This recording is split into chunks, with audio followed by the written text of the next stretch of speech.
En lo personal no me gusta hablar mucho acerca de esto, una porque Dios me ha colocado en posición de liderazgo y cuando veo esto me doy cuenta de muchas deficiencias que tengo y a veces no nos gusta hablar de nuestros puntos débiles, nos gusta más hablar de nuestros puntos fuertes, ¿verdad?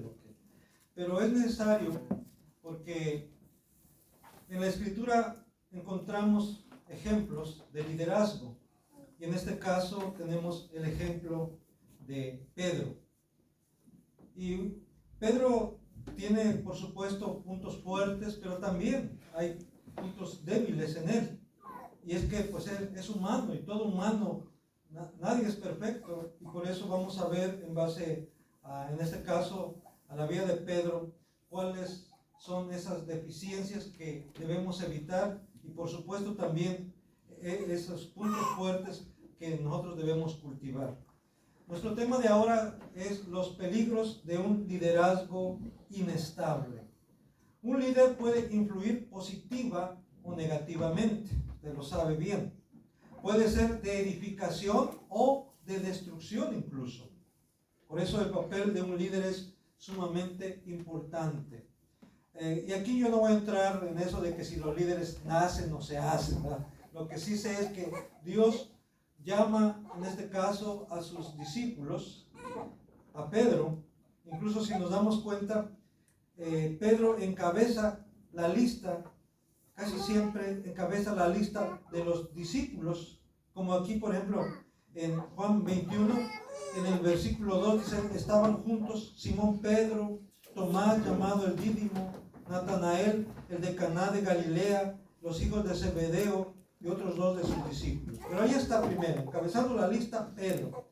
Y si vamos ahí cuando el Señor llama a sus primeros discípulos, en Marcos capítulo 1, versículo 16 al 20, también al primero que llama es a Pedro.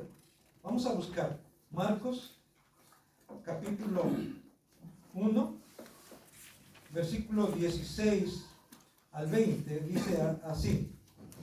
Voy a leer nada más en donde se menciona, dice el versículo 16, andando junto al mar de Galilea, vio a Simón y a Andrés su hermano, que echaban la red en el mar porque eran pescadores, y les dijo Jesús, venid en pos de mí, y haré que seáis pescadores de hombres. Y dejando sus redes, luego le siguieron.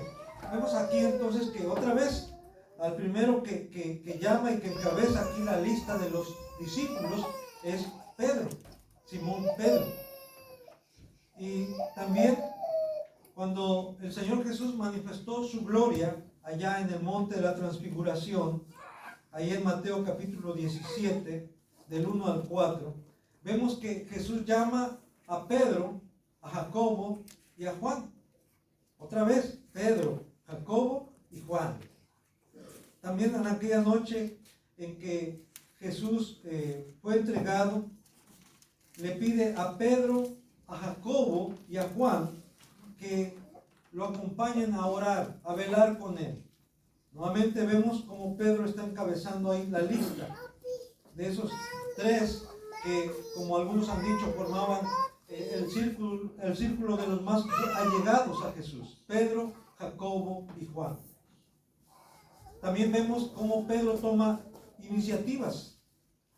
Ahí en Mateo capítulo 14, versículo 25 al 31, cuando Jesús camina sobre el mar, al principio los discípulos piensan que es un fantasma, pero Jesús se identifica y le dice, no tengas miedo, soy yo. Y Pedro dice, si eres tú, haz que yo vaya a ti. Y el Señor le indica que vaya. Y Pedro sale de la barca, ahí en medio del mar, sale de la barca y comienza a caminar sobre las aguas. Pedro está tomando iniciativas ahí. También cuando Jesús le pregunta a sus discípulos, ahí en Mateo capítulo 16, versículo 13 al 20, le pregunta a sus discípulos, ¿quiénes dicen las gentes que soy yo? Y los discípulos empiezan a decirle, bueno, unos dicen que eres Elías, otros que eres Juan el Bautista, otros que algún otro de los profetas. Pero Jesús le dice, ¿y ustedes quién dicen que es el Hijo del Hombre? Y Pedro inmediatamente dice, tú eres el Cristo, el Hijo del Dios viviente. Otra vez Pedro tomando la iniciativa, tomando la palabra antes que los demás. Aunque sabemos ahí que Jesús mismo le dice, bienaventurado eres, Simón, hijo de Jonás, porque esto no te lo reveló carne ni sangre, sino mi Padre que está en los cielos. Pero como quiera que sea, Pedro está ahí tomando la palabra, tomando la iniciativa.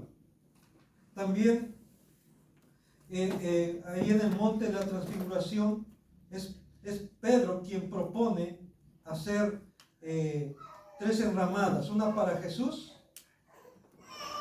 otra para para Moisés y otra para Elías. Ahí en Mateo 17, ya había citado yo esto antes, en Mateo 17 del 1 al 6, Pedro queda sorprendido, maravillado de lo que está viendo y le dice a Jesús, ¿quieres que hagamos aquí 3 enramadas?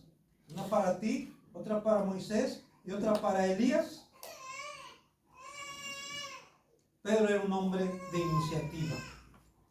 También cuando Jesús predice el abandono de parte de sus discípulos, ahí en Marcos 14, del versículo 26 al 31, perdón que esté dando nada más la cita, los pasajes, pero lo estoy haciendo para que ustedes lo tengan como referencia. Ahí en Mateo 14, del 25 al 31, cuando Jesús anuncia que sus discípulos lo van a dejar, que se van a ir, van a huir, Pedro le dice, no, yo aún si es necesario poner mi vida por ti, voy a poner mi vida por ti. Jesús le dice ahí también, Pedro, ¿de veras vas a poner tu vida por mí? De cierto te digo que antes de que el gallo cante, tú me habrás negado 3 veces. Pedro confiaba mucho en sí mismo. Por eso le llevaba a tomar este tipo de acciones, de decisiones, a veces muy a la ligera. También, cuando Jesús fue arrestado allá en el huerto de Getsemaní, en Juan 18, del 10 y 11, dice que Pedro sacó la espada. Alguien decía por ahí, bueno, ¿y qué estaba haciendo con la espada? Eso quiere decir que Pedro siempre andaba con la espada ahí. Por cualquier cosa, ¿verdad? Por si se ofrecía, como dicen. Y en ese momento saca su espada y seguramente no era la idea de cortarle la oreja, sino era cortarle la cabeza a Malco, el siervo del sumo sacerdote. Seguramente aquel vio que venía el espadazo, el machetazo ahí y alcanzó a cortarle la oreja. Jesús le dijo, guarda tu espada. ¿Tú crees que si yo quisiera podría yo orar al Padre y Él mandaría legiones de ángeles? Pero esa no era la manera en que Jesús iba a llevar a cabo su obra de redención. Él se humilló a sí mismo, se ofreció a sí mismo. Él había dicho claramente, yo pongo mi vida por mis ovejas. Nadie me la quita, dice el Señor. Yo de mí mismo la pongo, dice, porque tengo poder para ponerla y tengo poder para volverla a tomar, porque esta es la voluntad de mi Padre, este es el mandamiento que recibí de mi Padre. Saca la espada inmediatamente Pedro. También cuando María Magdalena va al sepulcro y encuentra quitada la piedra y no encuentra el cuerpo del Señor, ella va corriendo con los discípulos a donde estaban ellos allá escondidos, refugiados, ¿verdad? Y les dice, se han llevado el cuerpo del maestro, no está en el sepulcro, alguien se lo ha llevado. Y entonces sale Pedro y Juan corriendo de donde están hacia el sepulcro. Eso está narrado ahí en Juan 20, del 1 al 8. Y dice que al principio corrían juntos, pero luego Juan corrió más a prisa, llegó primero. Decíamos, pues estaba más joven que Pedro. Llegó primero al sepulcro, pero nada más se asomó, pero no entró. Pero luego llegó Pedro, ¿y qué hace Pedro? Él sí entra. Pedro sí entra. Y luego ya entró Juan después de Pedro. Otra vez, Pedro ahí tomando iniciativas. En este caso, aún entrando al sepulcro, mientras que Juan se quedó afuera al principio. Aquí mismo, en Juan 21, volviendo al pasaje que estamos leyendo, en el versículo 10 y 11 dice que Pedro solo sacó a tierra la red llena de grandes peces, que estaba muy, muy pesada esa red. Y Pedro solito agarró, se subió a la barca y jaló la red, que estaba más o menos como a 90 metros. Está hablando de 200 codos, aproximadamente 90, 100 metros del mar a lo que era la playa, la arena. Él solita la sacó. Después vamos a ver ahí cómo se pone de manifiesto pues algo milagroso, porque ¿cómo es posible que esa red llena de grandes peces, entre varios de los discípulos apenas podían arrastrarla, y cómo es que Pedro solito la sacó a tierra? También vemos aquí que Pedro, ahora vamos a ver el lado negativo. Pedro es quien resiste a Jesús cuando Jesús quiere lavarle los pies a sus discípulos. Ahí en Juan 13, del versículo 3 al 11, ahí encontramos que Jesús dice que se quitó su túnica, se ciñó una toalla, tomó un lebrillo, un recipiente con agua, y empezó a lavarle los pies a sus discípulos. Y cuando llega con Pedro, ¿cuál es la reacción de Pedro? Dice, no, a mí no me vas a lavar los pies. Jesús le dijo, si no te lavo los pies, no tienes parte conmigo. Cuando oye esto, Pedro dice, pues no solamente los pies, lávame la cabeza, todo el cuerpo. Jesús le dijo, mira, Pedro, ya ustedes están limpios. Por la palabra que yo les he hablado, ustedes ya están limpios. Era una manera entonces de que Pedro aceptara eso. Y muchas veces yo decía la otra vez, ¿por qué Pedro no aceptaba que Jesús le lavara los pies? ¿Porque era muy humilde? No, lo que pasa es que Pedro no aceptaba porque eso le comprometía. Porque eso de alguna manera le iba a llevar también a hacer lo mismo. Y él no estaba dispuesto a lavarle los pies a sus condiscípulos. Así muchas veces nosotros también no estamos dispuestos a hacer este tipo de cosas porque no estamos dispuestos a humillarnos, no tanto porque seamos humildes, sino más bien porque somos orgullosos, somos soberbios y no queremos humillarnos. Pedro se resiste. También en Mateo 19, del 27 al 30, Pedro cuestiona a Jesús. ¿Qué es lo que van a recibir?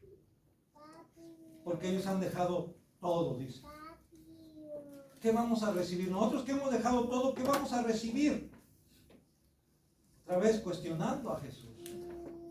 Jesús le dice, pues los que hayan dejado padre, madre, hermanos, hermanas, casas, tierras, mujer, van a recibir no solamente lo doble, 100 veces más. Y ahí, claro, no está hablando de 100 mujeres, que no se hagan ilusiones por ahí, ¿no? Está hablando, es una manera de decir, no van a recibir el doble, triple, cuádruple, no, 100 veces más. Para darnos una idea que es mucho más grande lo que vamos a recibir de parte de Dios que lo que hemos dejado aquí. Por causa de Él.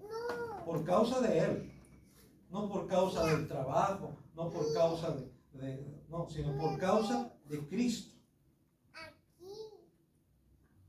También encontramos en Marcos 1, del 16 al 18. Bueno, vamos, perdón, un poquito antes, en Mateo 26, Pedro niega a Jesús hasta 3 veces, aún ya advertido. Aún Jesús ya le había dicho, antes de que el gallo cante, tú me habrás negado 3 veces. En esa misma noche, Pedro le negó en 3 ocasiones. Ahora, en este pasaje de Juan, capítulo 21, vamos a ir, por favor, ahora sí vamos a San Juan, capítulo 21. Cómo Pedro mismo toma la iniciativa. Es Pedro quien toma la iniciativa, ¿para qué? Para ir a pescar. Dice ahí, versículo 1, después de esto Jesús se manifestó otra vez a sus discípulos junto al mar de Tiberias, que es el mar de Galilea o mar de Tiberíades.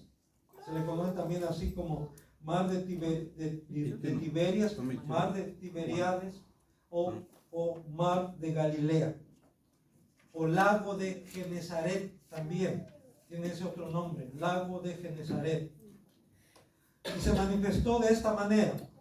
Estaban juntos Simón Pedro, Tomás llamado el Dídimo, Natanael, el de Caná de Galilea, los hijos de Zebedeo y otros 2 de sus discípulos. Simón Pedro les dijo, voy a pescar. Ellos le dijeron, vamos nosotros también contigo. Fueron y entraron en una barca y aquella noche no pescaron nada. Aquí otra vez Pedro está tomando la iniciativa, pero en este sentido de una manera negativa. ¿Por qué digo negativa? Porque el Señor Jesús no los había llamado para que fuesen a pescar peces, sino el Señor Jesús los había llamado para que fuesen a pescar hombres. Ahí en Marcos 1, del 16 al 18, Jesús le dijo, venid en pos de mí y os haré pescadores de hombres. Para eso habían sido llamados, pero ya se les había olvidado. Y Pedro fue el primero que dijo, voy a ir a pescar. Y los demás dijeron, bueno, pues vamos contigo también a pescar. Ahí se ve entonces que Pedro tenía liderazgo sobre sus influencias, sobre sus demás condiscípulos, sobre los demás discípulos. Por eso el tema de ahora es los peligros de un liderazgo inestable. Estamos viendo cómo Pedro era muy inestable en su carácter, en su manera de reaccionar. Un líder que pierde el enfoque o la visión arrastra a los demás. Pedro había perdido el enfoque, Pedro había perdido la visión, Pedro se había olvidado del propósito para el cual Jesús lo había llamado, y en esa pérdida de su visión, en esa pérdida de su enfoque, arrastró a los demás. Él dijo, voy a ir a pescar. Como decía, pues, ¿qué otra cosa? Voy a hacer lo que sé hacer muy bien. Voy a ir a pescar. Y los demás discípulos dijeron, bueno, pues si Pedro va a ir a pescar, pues nosotros también vamos a pescar. Así es que, otra vez repito, un líder que pierde el enfoque o la visión arrastra a los demás, a los que están bajo su liderazgo. En segundo lugar, un trabajo o tarea o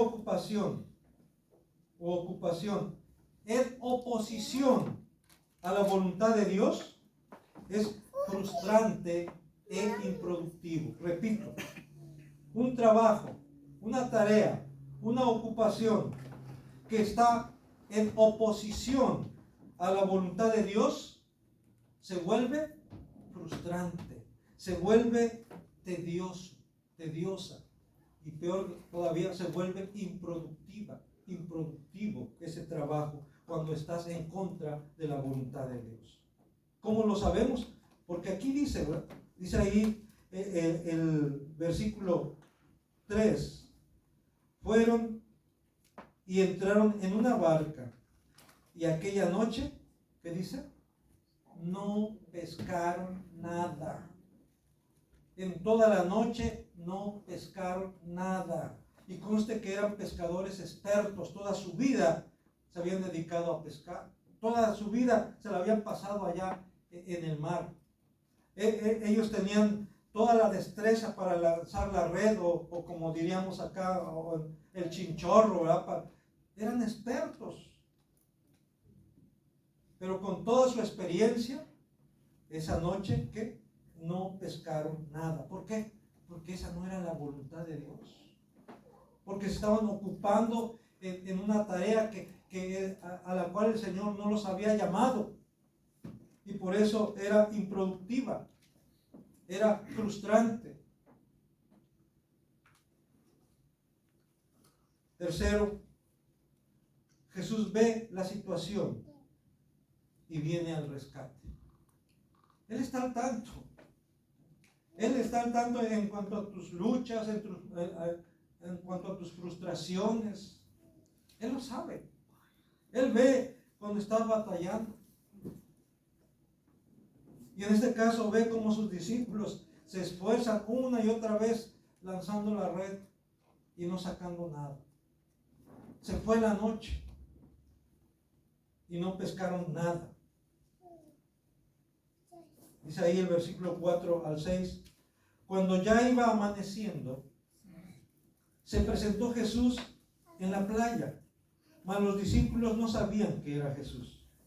Y les dijo: hijitos, ¿tenéis algo de comer? Le respondieron: no. Aquí yo me imagino a Jesús, por un lado, con amor, con compasión. Incluso el término que utiliza aquí es hijitos. Otras traducciones dicen: hey amigos, o hey muchachos. Yo creo que utilizó esta expresión, hijitos. ¿Tienen algo de comer? ¿Han pescado algo? ¿Cómo les ha ido? ¿Cómo les va? ¿Tenéis algo de comer? Jesús sabe que no han pescado nada, pero les dice esto para que ellos tengan que confesar que no han pescado nada, que su esfuerzo ha sido improductivo. A veces, hermanos, esto pasa también en nuestra vida. Cuando no estamos haciendo la voluntad de Dios y queremos hacer nuestra propia voluntad, nos esforzamos, nos afanamos y no vemos resultados. Y nos sentimos frustrados, a veces hasta enojados. Dice no estoy enojado contigo, estoy enojado conmigo mismo. Pero muchas veces estamos más enojados con los demás que con nosotros mismos. Pero nosotros mismos provocamos esa situación, porque a veces estamos actuando en rebeldía, porque estamos actuando caprichosamente. Nos emberrinchamos y queremos hacer lo que nosotros queremos, aún sabiendo que está mal. Y por eso estamos todos frustrados, todos enojados. Jesús los deja que batallen por un tiempo, que se esfuercen, que le echen ganas, pero que vean que sus esfuerzos son improductivos. ¿Por qué? Porque no está conforme a la voluntad de Dios, porque no está conforme al propósito por el cual fueron llamados por parte de Jesús. Cuando ellos han agotado sus recursos y sus fuerzas, cuando ya se han resignado a que pues ya no, porque ya está amaneciendo, que ya no pescaron nada. Ya los que saben de pesca saben que la buena hora es en la noche. Ha terminado la noche, ya está amaneciendo, ya se ha pasado la oportunidad. Sus esfuerzos no tuvieron buenos resultados.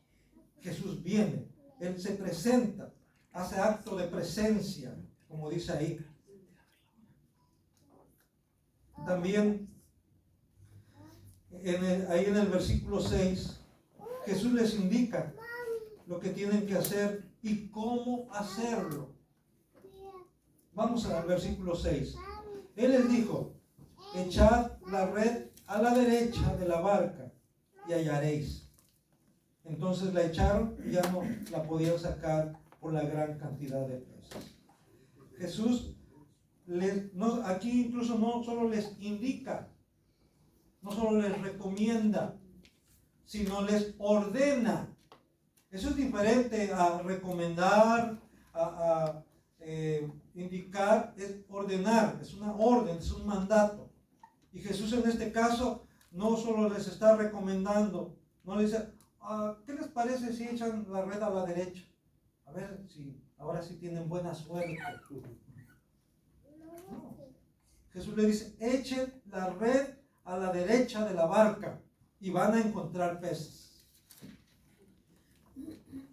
Aquí yo no quiero especular porque, bueno, Jesús ordenó que los peces se juntaran.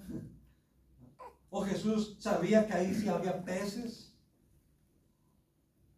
No vamos a especular. La cosa es que Jesús les ordena que echen la red ahí al lado del lado derecho de la barca porque van a pescar. Y lo hacen.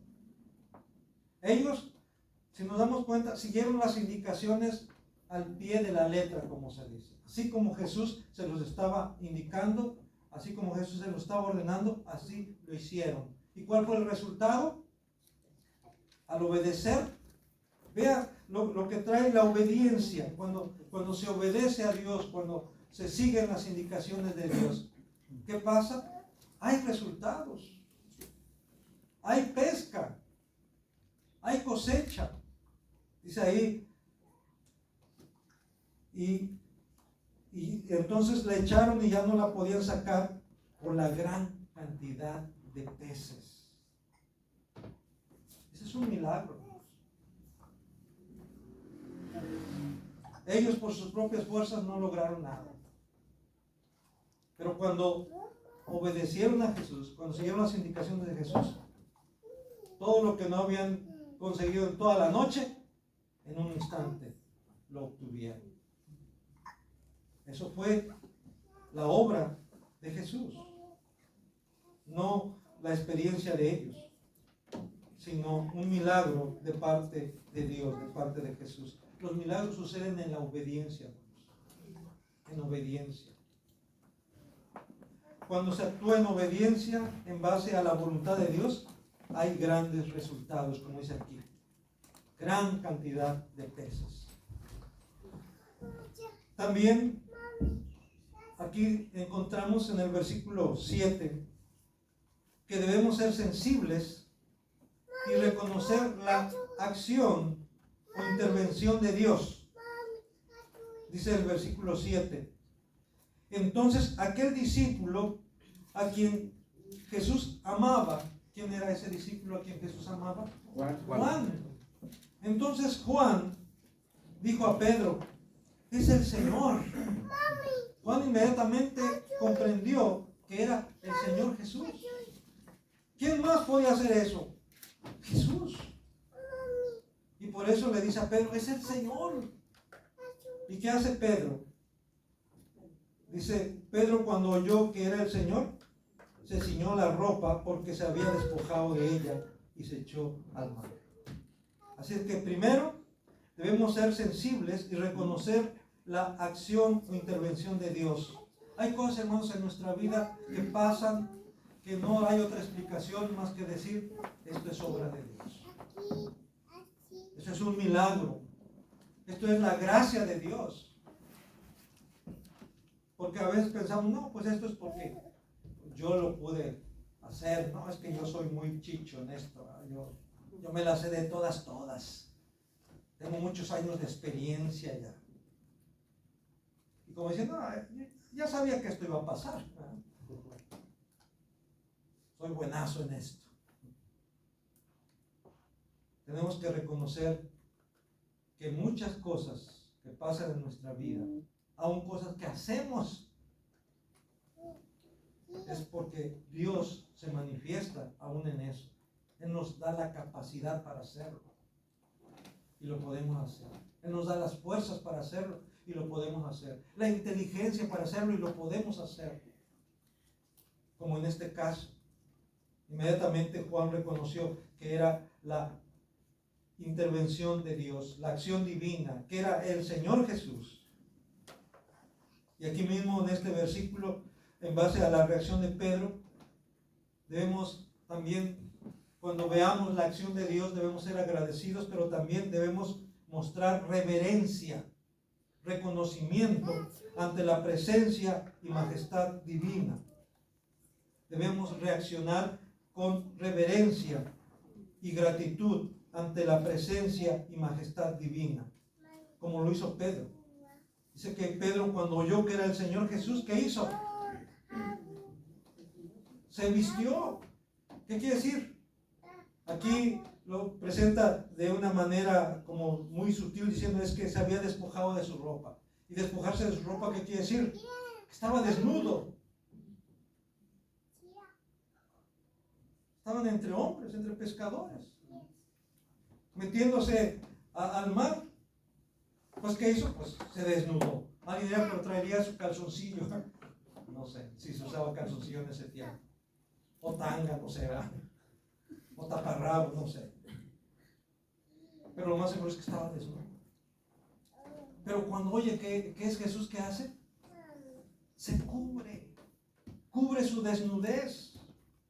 Y es una muestra de respeto ante Jesús. Alguien dice, no, pero pues sí, Jesús era buena onda. Él entendía en la situación en que estaban sus discípulos. Sí, Jesús puede ser buena onda y todo lo que tú quieras. Pero Jesús es el Señor. Jesús es el Hijo de Dios. Y Él merece respeto, merece reverencia. Por eso cuando venimos a adorarle, debemos venir con reverencia, pero también venir vestidos adecuadamente. Y yo les he dicho, yo sé que alguien dirá, no, el Señor no mira cómo vienes vestido, el Señor mira tu corazón, el Señor mira mi corazón. Quienes miran cómo vengo vestido son las demás. Pero acuérdate, aún dice, cuando hablamos de la señal de estar bajo autoridad, en el caso de la mujer en el Nuevo Testamento, y nomás como referencia, no voy a entrar en detalles, pero dice, acuérdense, dice que hay ángeles también. No solamente son los hermanos y las hermanas, que también hay ángeles que están observando y son celosos. Los ángeles son celosos en cuanto a la honra para Dios. Así es que debemos de venir vestidos adecuadamente. Eso no quiere decir que entonces tengo que venir de frac, que debo de venir con traje y corbata. Yo les decía que hay iglesias en donde tienes que ir de traje, tienes que ir con corbata, y si no llevas corbata ahí te la prestan. De verdad. Yo recuerdo allá en Cuernavaca había un lugar que le llaman el Oratorio, no sé si todavía exista. Es un lugarcito que según hecho como el lugar santísimo, así, con las mismas dimensiones. Y ahí para entrar a orar ahí afuera, ahí no se podía entrar con pantalones o con short a ese lugar. Ahí decía, había indicaciones que no podías entrar así. Y si llevabas short o llevabas pantalón y querías entrar, allá afuera había unas faldas de esas que se podían ceñir así nomás, ¿no? Para que pudieras entrar a ese lugar. Yo creo que sin ir al extremo, pero sí debemos de procurar, si vamos a ir a algún lugar a adorar al Señor, hay que ir vestidos de una manera adecuada, de una manera correcta, sin llegar al extremo eso de que a fuerza tienes que traer traje o corbata, pero sí venir vestida. También en cuanto a las mujeres, también traer un vestido adecuado, ropa adecuada. Si vas a usar pantalones, usa pantalones adecuados, no demasiado entallados, no demasiado retacados. Vestidos no demasiado escotados, no demasiado pegados también a tu cuerpo. No tengo que entrar en muchos detalles en este aspecto. Yo creo que el Señor también, como diría, ustedes también tienen el Espíritu de Dios, ¿verdad? Entonces, ese mismo Espíritu de Dios les indica cómo deben de vestir, cómo deben de actuar. Pero ahí, volviendo al caso de Pedro, ¿qué hace Pedro? Se viste, se cubre. Y eso me indica también, hermanos, me recuerda el caso de Moisés también, allá en Éxodo capítulo 3, cuando se acerca a la zarza que está ardiendo. En el capítulo 3, versículo 6, dice, desde el versículo 4, viendo Jehová que él iba a verlo, lo llamó Dios en medio de la zarza y dijo, Moisés, Moisés. Y él respondió, heme aquí. Y dijo, no te acerques, quita tu calzado de tus pies, porque el lugar en que tú estás, tierra santa es. Y dijo, yo soy el Dios de tu padre, Dios de Abraham, Dios de Isaac y Dios de Jacob. Entonces Moisés cubrió su rostro porque tuvo miedo de mirar a Dios. Moisés estaba cubierto, pero él cubre su rostro porque tiene miedo de mirar a Dios. Por el temor a Dios, por la reverencia a Dios, él cubre su rostro. En este caso, ¿qué hace Pedro? Cubre su cuerpo, se viste como una expresión de respeto y de reverencia hacia Jesús. En el versículo 8, volviendo a Juan capítulo 21, dice, y los otros discípulos vinieron con la barca arrastrando la red de peces, pues no distaban de tierra sino como 200 codos, 90 metros aproximadamente. Y aquí yo entiendo que para jalar la red se requiere el esfuerzo, la participación de todos, de todos. Ya Dios ha dado esa bendición de los peces. La red está llena de peces, son muchos, como dirían aquí, muchos, bastantes. ¿Y qué hacen? Entre todos la jalan para acercarla a la orilla. Y eso me indica que cuando Dios trae bendición es para que todos la disfruten, pero también para que todos jalen parejo. Es necesario jalar parejo. Jalar la red, todos parejos, porque aquí vemos cómo es lo que hacen los discípulos. No se echan la pelotita uno al otro. No, pues tú la echaste, ahora tú sácala. No, pues tú eres el más experimentado. Tú eres el que tiene más experiencia. Tú sácala. No, entre todos jalaron la red. También dice en el versículo 9, al descender a tierra, vieron brasas puestas y un pez encima de ellas y pan. Jesús conoce y suple las necesidades de sus discípulos. Toda la noche habían tratado de pescar y no pescaron nada. Seguramente tenían hambre. No sé, yo no soy aficionado a la pesca, pero hay a quienes les gusta mucho la pesca y se preparan para ir a pescar y se preparan muy bien. Compran su hielera, compran sus sodas, algunos sus cervezas, su hielo, llevan su lonche, se la pasan bien suave allá.